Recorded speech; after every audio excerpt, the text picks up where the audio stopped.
आप लोग का स्वागत है फिर से रेडिएंट क्लासेस में। आज कुछ और प्रॉपर्टी देखेंगे। लगभग 4 प्रॉपर्टी कर चुके हैं। आज हम पढ़ेंगे कैंसिलेशन लॉ के बारे में। कैंसिलेशन कैसे होते हैं, जैसे आप लोग कट करते हैं ना ऐसे, कि यहाँ समझेंगे बात को कि a इंटू में x बराबर में ए बी है, तो आप a से b से कट कर देते हैं। ये हमेशा कट नहीं होता है। कब कट नहीं होगा? अगर जैसे कट कर दे तो मामला खराब हो जाएगा। समझेंगे ऐसे, 0 इंटू में x बराबर में 0 इंटू में b। अब 0 थोड़ी कटेगा, ऐसे तो कट ही नहीं सकता है। यानी 0 कुछ भी हो सकता है ना, तो इनवर्स एग्जिस्ट करेगा तब होता है। कट करेगा दिक्कत है। आप ये भी 0 है ये भी 0 तो कट होने बहुत मुश्किल चीज है। बताते थोड़ी देर में बिना इनवर्स कैसे काम होते हैं। इसीलिए 0/0 नहीं कटता। कहीं मिल गया आपको 0/0 तो ऐसा ना कर ले कि 0 से 0 गया 1 लिख देते हैं। ऐसा नहीं होता, इनवर्स से मल्टीप्लाई करना पड़ता है, इसलिए डिटर्मिनेट फॉर्म आ जाता है यहाँ से। अब स्टार्ट करते हैं यहाँ से हम कैंसिलेशन लॉ कैसे करेंगे। तो मुझे ऐसा करना है कि आपके पास ग्रुप का एलिमेंट है, ग्रुप का एलिमेंट है तो इसका इनवर्स भी एग्जिस्ट करेगा। क्या समझेंगे? Proof. Let a b c belong करेगा जी में बी एन ई एल में।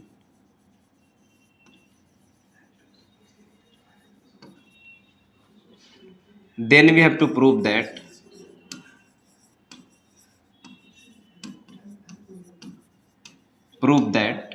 एक एक करके प्रूव करते हैं। पहले इसका ले लेते हैं, ए बी बराबर में A C. This implies that B बराबर में सी। मुझे प्रूफ करना है कि अगर जो ए बी बराबर में बी सी दिया हो तो दिस इंप्लाइज दैट बी बराबर क्या मेरे पास सी मिलना चाहिए। सॉल्यूशन, सिंस ए बिलोंग करेगा जी में B any element,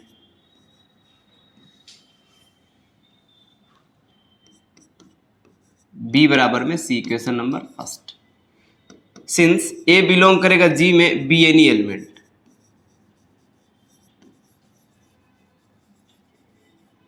B any elements, then A inverse belong to G. तो एंड ए इंटू में ए इनवर्स और ए इनवर्स इंटू में ए बराबर क्या मिला मेरे पास आइडेंटिटी। एक कंडीशन तो मेरे पास होल्ड करे, क्योंकि इनवर्स है तो दोनों को प्रोडक्ट करने के बाद क्या मिलना चाहिए? आइडेंटिटी मिलना चाहिए। Pre multiply by A inverse in equation first. A inverse में मल्टीप्लाई करते हैं यहाँ पे, ए इनवर्स इंटू में B C A B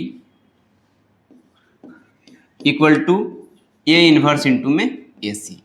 this implies that A inverse into में ए इंटू में बी बराबर में ए इनवर्स इंटू में ए बराबर में सी बाई एसोसिएटिव लॉ। अब इसका वैल्यू मेरे पास क्या मिलेगा? आइडेंटिटी। इसका वैल्यू मेरे पास क्या मिलेगा? Identity. This implies that e b बराबर क्या मिल गया? E c. This implies that B बराबर में सी।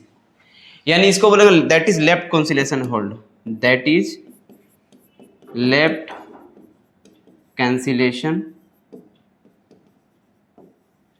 Law holds.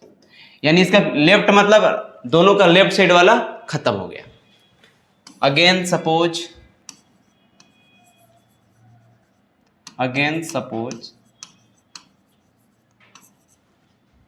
बी ए बराबर में सी ए है, तो then we have to prove that B बराबर में C. Post multiply, since post multiply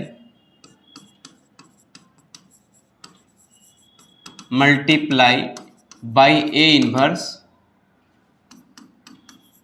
in equation second. इसे पोस्ट मल्टीप्लाई कहने का मतलब उधर से मल्टीप्लाई करना, प्री मल्टीप्लाई करना मतलब इधर से मल्टीप्लाई करना। यानी आप लेफ्ट साइड से मल्टीप्लाई करेंगे इस इधर से तो बोलेंगे हम लोग प्री, और जब राइट साइड से करेंगे तो क्या बोलेंगे? Post multiply. जब पोस्ट मल्टीप्लाई करेंगे बी ए इंटू में ए इनवर्स बराबर में सी ए इंटू में a inverse. This implies that b a inverse का जो वैल्यू मिलेगा मेरे पास वो सी ए इंटू में ए इनवर्स। ये कौन सा प्रॉपर्टी लगा? Associative property.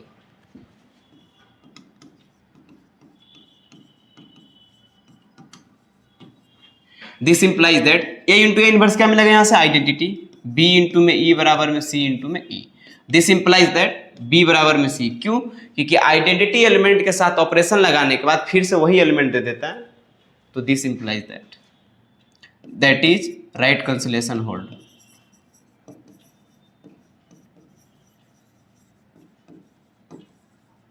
No holds.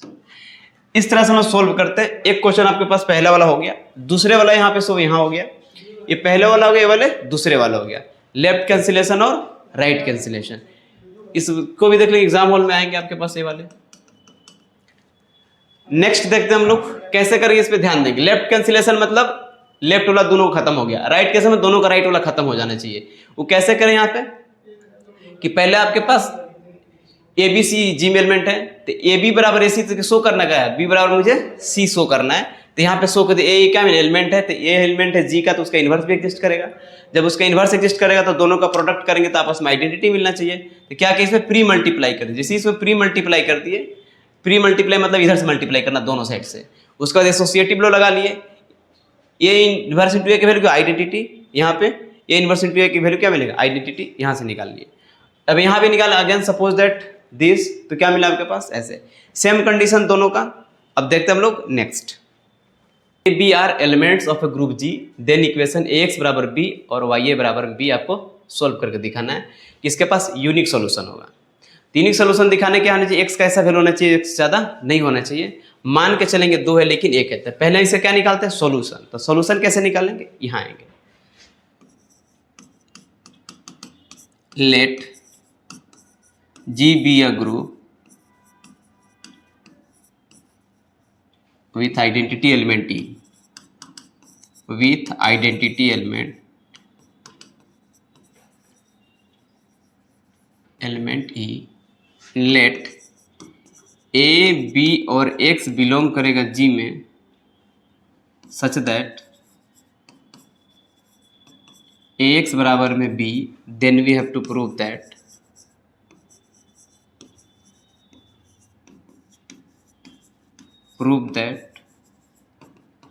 it has unique solution।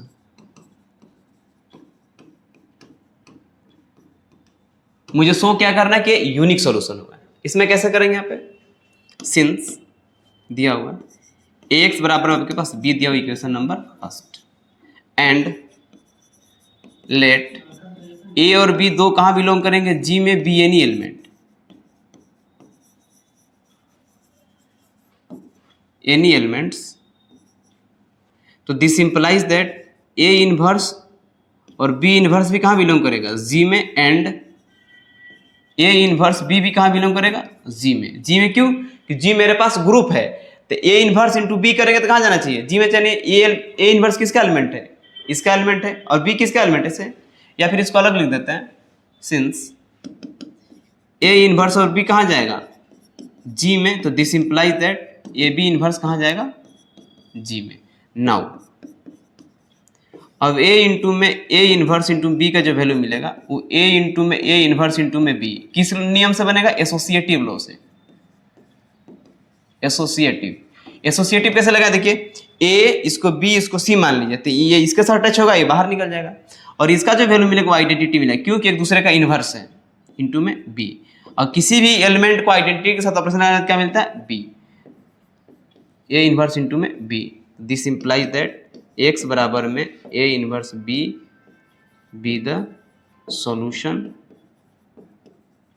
Of equation first. अब मुझे शो क्या, सॉल्यूशन तो मिल गया, लेकिन अब मुझे यूनिक शो करना है कि सॉल्यूशन हुआ यूनिक। तो यूनिक के लिए क्या करते हैं हम लोग, दो मान लेंगे। मान लेते हैं x1 x2 मेरे पास दो सॉल्यूशन है, उसके बाद शो करेंगे कि x1 बराबर में x2 हो जाएगा यूनिक सॉल्यूशन में। Now we have to prove that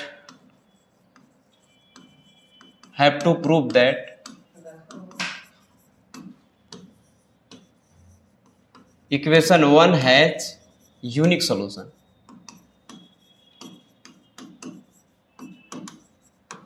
Let मान लिए x1 and x2 be two solution, तो then जब दो सोल्यूशन सेटिस्फाइड करेगा a x1 बराबर में b, एंड ax2 बराबर में b। मेरे पास दो कंडीशन मिलेगा, ax1 बराबर a और bx1 बराबर ax2 इक्वल टू में b। अब दोनों क्या आपस में बराबर होंगे, तो दिस इंप्लाइज दैट ax1 बराबर में ax2। अब लेफ्ट कैंसिलेशन से खत्म हो जाएगा, तो x1 बराबर में x2 by left cancellation.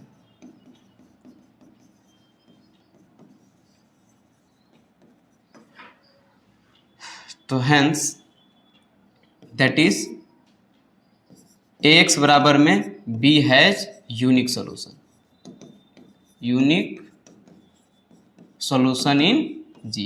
Similarly, we can prove that. Similarly, we can prove that y into a बराबर b हैज यूनिक सोल्यूशन। इस तरह से हम लोग शो करते हैं कि यूनिक सोल्यूशन आपके पास कैसे मिलेगा। जितने भी आपके पास प्रॉपर्टी थे वो प्रॉपर्टी सारे खत्म हो गए। अब हम क्या करेंगे, इसमें कुछ क्वेश्चन कराएंगे इसे कि cube root of unity, fourth root of unity और nth रूट ऑफ यूनिटी। इसके बाद कुछ हम ऑब्जेक्टिव क्वेश्चन करिएगा। चलिए मिलते हैं नेक्स्ट वीडियो में।